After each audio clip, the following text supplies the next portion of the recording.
भारतात सर्वाधिक मंदिरं ही महाराष्ट्रात आहेत। यावर तुमचा विश्वास बसणार नाही, पण हे सत्य आहे। महाराष्ट्रात 77,283 मंदिरं आहेत। सत्य हे पण आहे की ज्या ठिकाणी सर्वाधिक मंदिरं आहेत तिथेच सर्वाधिक परकीय आक्रमण झाली आहेत। महाराष्ट्रातील मंदिरात ब्रह्मा, विष्णू आणि महेश या त्रिदेवांचं दर्शन होतं। वेरूळ अजिंठा लेणीतील मंदिर, त्र्यंबकेश्वर, भीमाशंकर, घृष्णेश्वर आणि परळी वैजनाथ ज्योतिर्लिंग ही महादेवाची काही प्रसिद्ध मंदिरं आहेत। त्याचसोबत पंढरपूरचा विठोबा, कोल्हापूरचा ज्योतिबा आणि अंबाबाई, मुंबईची महालक्ष्मी आणि सिद्धिविनायक गणपती ही प्रसिद्ध मंदिरं आहेत। मुस्लिम आक्रमणकर्त्यांनी महाराष्ट्रातील पुरातन मंदिरांना लक्ष्य केलं होतं, पण छत्रपती शिवाजी महाराजांच्या काळात मंदिरांना पुन्हा वैभव प्राप्त झालं। त्यांच्या काळात मुस्लिम आक्रमणांमुळे उद्ध्वस्त झालेली मंदिरं पुन्हा बांधण्यात आली आणि एवढंच नाही तर मंदिरांना संरक्षण मिळालं।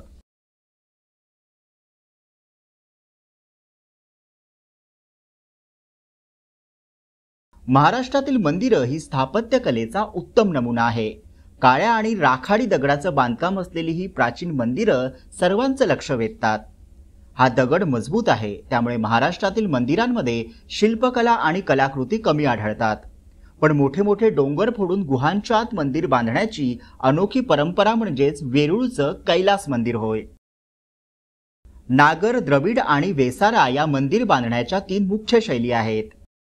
उत्तरेकडील मंदिरे नागर शैलीतील आहेत, तर द्रविड शैलीतील मंदिरं दक्षिण भारतात आढळतात। दोन्हींचं मिश्र स्वरूप वेसारा हे पश्चिम भारतात आणि इतर काही भागात दिसून येतं।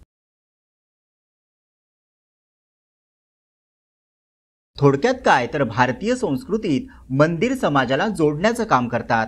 राष्ट्राचा संबंध संस्कृतीशी असतो। संस्कृतीत कला महत्त्वाची असते। प्रत्येक युगाची ओळख त्याच्या स्थापत्य कलेतून होते आणि म्हणूनच मंदिर ही एक प्रकारची टाइम मशीन आहे, ज्यातून इतिहास समजतो। म्हणूनच मंदिरांना धर्माच्या चौकटीतून बाहेर काढून सांस्कृतिक वारसा म्हणून जपलं पाहिजे, जेणेकरून येणाऱ्या पिढ्यांना आपली संस्कृती आणि सामाजिक विचारांची ओळख होईल।